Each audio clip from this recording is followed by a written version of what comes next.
तरुण चुग, उनको कहिए अपनी कॉन्स्टिट्यूंसी में अमृतसर से एक बार जीत के तो दिखाओ। जो आदमी आज तक एमएलए नहीं बना और वो हमारे डॉक्टर साहब पे, वो डॉक्टर साहब जो एक शेर कश्मीर के आगे एक विरासत लेके चल रहे हैं, और वो डॉक्टर फारूक अब्दुल्ला जिनका आज उनका बेटा जम्मू कश्मीर का मुख्यमंत्री है, उनके पास एक इतिहास है। तरुण चुग साहब का कौन सा इतिहास है? और उनको बोलिए पहले एमएलए बन दीजिए, फिर डॉक्टर साहब पे कहीं ना कहीं सवाल खड़ा करिए। लेकिन एक चीज़ मैं आपको कहता हूँ, डॉक्टर फारूक अब्दुल्ला साहब देश और दुनिया जानती है वो कितने सेकुलर हैं। अगर वो सेकुलर नहीं थे, तो अगर वो हिंदुस्तानी नहीं थे, तो अटल बिहारी वाजपेयी साहब ने जब पूरे देश में जरूरत थी कश्मीर के मसले को रखने की जिनेवा में, फिर डॉक्टर फारूक अब्दुल्ला साहब को क्यों भेजा था? सर चुग साहब को ये भी सवाल पूछ लेना। इसलिए चुग साहब आते हैं खबर बनाने के लिए जम्मू कश्मीर में, बाकी उनका कोई मकसद नहीं। उनको सवाल पूछिए कि जम्मू कश्मीर में ये जो इन 11 साल में आपकी बीजेपी की सरकार रही, बताइए क्या किया आपने? कहाँ है आपने? आज करप्शन रुक गई क्या मिलिटेंसी रुक गई? अगर मिलिटेंसी रुक गई तो पुलवामा क्यों हुआ? 22 सरन पहलगाम क्यों हुआ? अगर आपकी 11 साल में 370 तोड़ के और स्टेट तोड़ के और 35A तोड़ के आपने आप कहते हैं हमने जंग जीती, अगर जीती तो बताओ कौन सी मिलिटेंसी खत्म होगी? इसलिए बात करने पे जाएंगे तो मेरे भाई तो बड़ा कुछ बोलते हैं, लेकिन हम फिर भी चुप हैं। बार बार कह रहे हैं हम चुप हैं। हमारी चुप्पी को मत चैलेंज करो। अगर हम बोलने पे आए तो बहुत कुछ बोलेंगे, इतिहास के पन्नों को पढ़ के सुना देंगे। और एक बार उनको कहना ये 370 क्या किसी शेर कश्मीर शेख अब्दुल्ला ने दिया था? ये 35 से शेर कश्मीर शेख अब्दुल्ला ने दिया था? ये तो महाराजा हरि सिंह ने दिया था। क्यों दिया था? कि अगर ये बंसें नहीं लगाऊंगा तो ज़मीनें हमारी, पंजाब के लोग बड़े अमीर हैं, वो लेके चले जाएंगे। पंजाब से ज़मीनें बचाने के लिए अपने लोगों को ये अपने दफ़ा लगाया, और उन्होंने नौकरियां इसलिए पाबंद की क्योंकि बंगाली लोग बड़े पढ़े लिखे लोग थे। ये महाराजा करण सिंह ने खुद एक इंटरव्यू में कहा है, वो पढ़े लिखे लोग थे, वो हमारे बच्चों की नौकरियाँ ले जाते, इसलिए उन्होंने ये पाबंदी लगाई थी कि बाहर के लोगों को हम रोज़गार नहीं देंगे। इसलिए जब हमारी वो बात करते हैं, ये रियासत जो तोड़ी, अगर महाराजा को इतना पूछते हैं, महाराजा हरि सिंह को, और वहाँ स्टैचू लगाया है, वो दिल से स्टैचू नहीं है, सिर्फ वोट बैंक के लिए स्टैचू है। अगर दिल से स्टैचू है तो महाराजे की ये स्टेट थी, महाराजे की आगे उनकी नस्ल है। महाराजा करण सिंह अभी जिंदा हैं, आगे उनके 2 बेटे हैं, उनको तो कम से कम पूछ लेते ये स्टेट तोड़ने से, कम ये दफ़े तोड़ने से पहले जो 370 और 35 पे बड़ा ताल ठोकते हैं, पूछ तो लेते हैं उनको। इसलिए बात करने पे जाएंगे। इसलिए अगर कोई हमारी सब उंगल प्यार से हमारी कोई जान मांगेगा, जान दे देंगे। थोड़ी सी अंगल टेढ़ी करेगा तो हम पूरी की पूरी बाजू टेढ़ी कर। फारूक अब्दुल्ला साहब से पूछना चाहता हूं,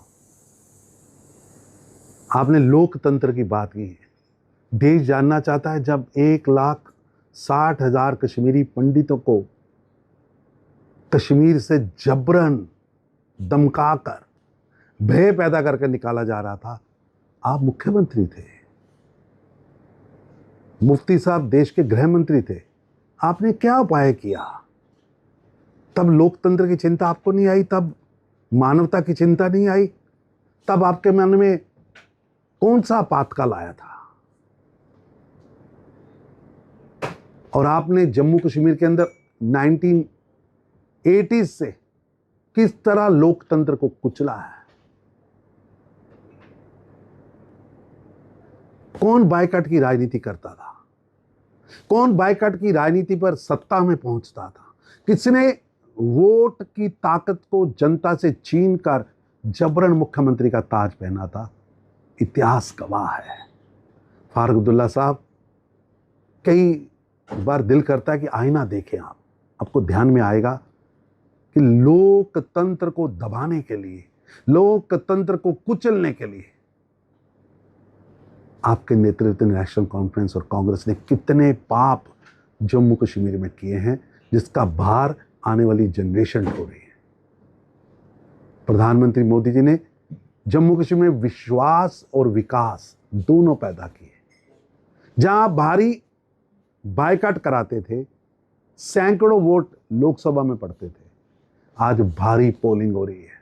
लोगों का विश्वास भारतीय लोकतंत्र, देश के चुनाव आयोग, देश के संविधान पर लाइनों में खड़े होकर लोग वोट डाल रहे हैं। जनता ने प्रधानमंत्री मोदी जी की भारतीय जनता पार्टी को, आपकी पार्टी से 1,60,000 ज्यादा वोट दिए हैं। आपने क्या किया? जम्मू कश्मीर के नौजवानों के हाथ में पत्थर पकड़ा दिए थे, बंदूक पकड़ा दी थी, हथगोले पकड़ा दिए थे, ग्रेनेड पकड़ा दिए थे, मिसाइल पकड़ा दी थी, सभी और लाशें ही लाशें थी। उससे निकालकर मोदी जी ने शांति की बहाली की है। अब नौजवानों के हाथ में कंप्यूटर है, कलम है, जिससे वो भारत का, जम्मू कश्मीर का भविष्य लिख रहे हैं। तरक्की की नई रफ्तार है, इंफ्रास्ट्रक्चर खड़ा हुआ है। अब आपसे काम नहीं हो पा रहा, नाच ना जाने आंगन टेढ़ा। पूर्णतः सरकार है, सभी विभाग आपके पास है, पुलिस को छोड़कर। अपने मैनिफेस्टो को पूरा करने की बजाय, एक एक वादे को आगे बढ़ाने की बजाय अब बहाने ढूंढ रहे हैं। जब नेशनल कॉन्फ्रेंस ने विधानसभा के लिए पर्चा भरा था, तो जिन परिस्थितियों के लिए भरा था, जिन वादों के लिए भरा था, दोनों आपको भूल गए। मैं आपको याद कराना चाह रहा हूं, एक बार मैनिफेस्टो पढ़िए, फिर आपको लोकतंत्र समझ आएगा और याद आएगा, ध्यान आएगा कि नेशनल कॉन्फ्रेंस केवल आरोप की और बयानबाजी की राजनीति कर असल मुद्दों से ध्यान बटा रही है।